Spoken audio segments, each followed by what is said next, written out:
Patrick's Garage. You may be wondering how to install the original rear nameplate if it has broken fasteners. To do this, I'll use double-sided 3M tape.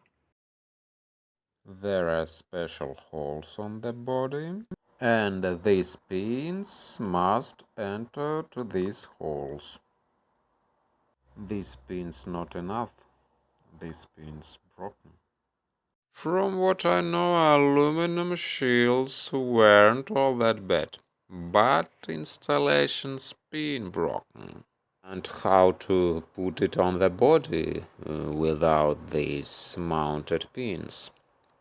Yes, this is high quality aluminum.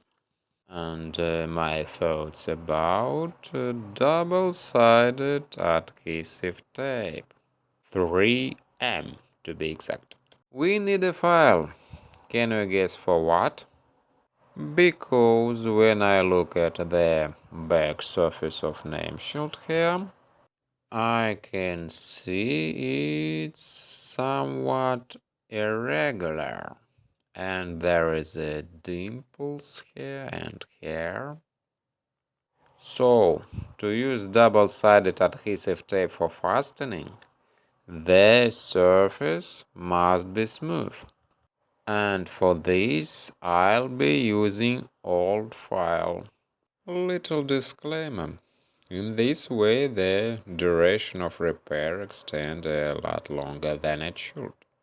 For what these dimples have, oddly enough. Aluminum enough soft metal.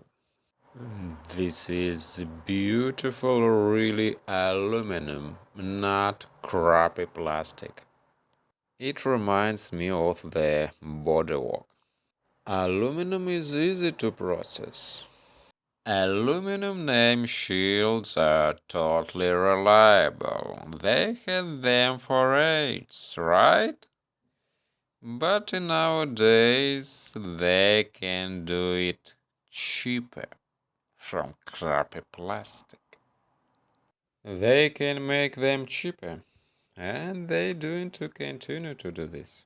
But metal names shields are noticeably more better. I'm gonna say that really important to using old file correctly. It's important not to spoil. We must check our work from time to time. Now you see that not enough. And we need to continue.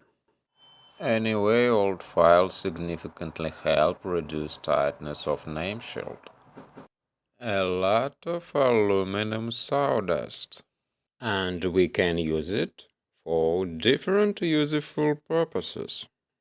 It's just remnants of aluminum, and I'll just throw them out. Now it's time to use double-sided adhesive tape. Heavy-duty 3M tape. Multi-purpose 3M tape gives you the simplicity and ease of a tape fastener and is perfect for many indoor and outdoor bonding applications. But these foam tape getting super expensive now. Place for the name shield must be clean and degreased. First of all, both surfaces need to be treated for adhesion. And of course we need adhesion promoter. I'm using adhesion promoter 3M and its number for searching 06396 adhesion promoter. It's time to stick our tape. I'm gonna say this foam tape is easy to install. I like this foam double-sided adhesive tape.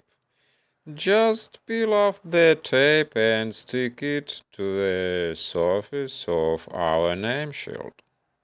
It's very pleasant to work with this tape. If the surface is uneven, the tape needs to be pressed hard.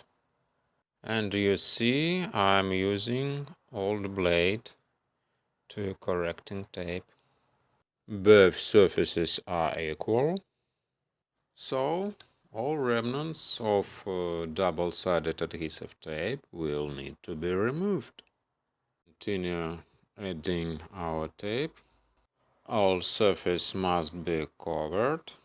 Sticky surface of the tape can be touched, and it's very important.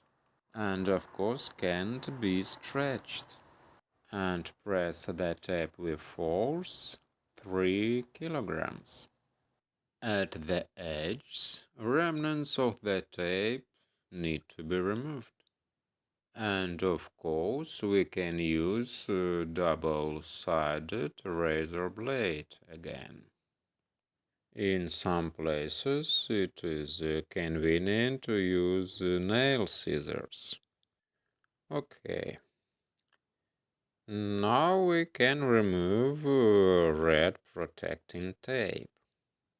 Protecting tape easy to remove. It is red in color to be noticeable, and all dirt from that very noticeable. And let's go to install it. Activation of fixation due to strong pressure. The pressure force is not less than 3 kilograms. Of course, I'm pushing harder. Well, it just basically comes down to that. I guess the main thing is hard pressure. I haven't had any problems at all as long as I buy frame tape from a reputable place. Of course, you want to buy local for that kind of stuff. Nameshield in its place. And sneaky little rust will not appear under this nameshield. Can you guess why? Because I'm using double-sided adhesive tape, waterproof adhesive tape. It will protect the surface under the shield. After replacing the name shield, I decided to replace the carburetor. This carburetor from Volvo Amazon and early 140 series with bottom adjusting. You can see this adjustable main jet. This beautiful carburetor without thermocompensator. But unfortunately in this carburetor throttle shaft is very worn out. You can see I closed it with a piece of old hose to prevent obviously suction of air. This beautiful British carburetor produced from 1966 to 1968. And now you can see absolutely different carburetor, also Stromberg. On this carburetor I replaced the main jet and repaired the cool start device. In this carburetor you can see thermocompensator. If you're interested in how to restore cool start device replacing main jet, I put link down below.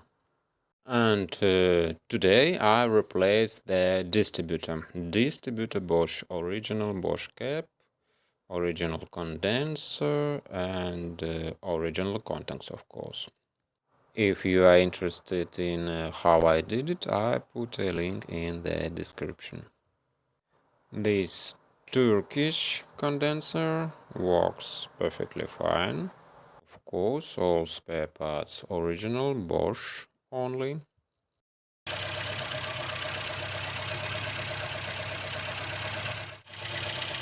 Works like an old tractor.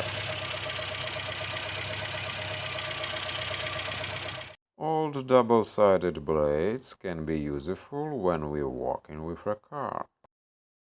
Thank you so much for your time. Bye for now.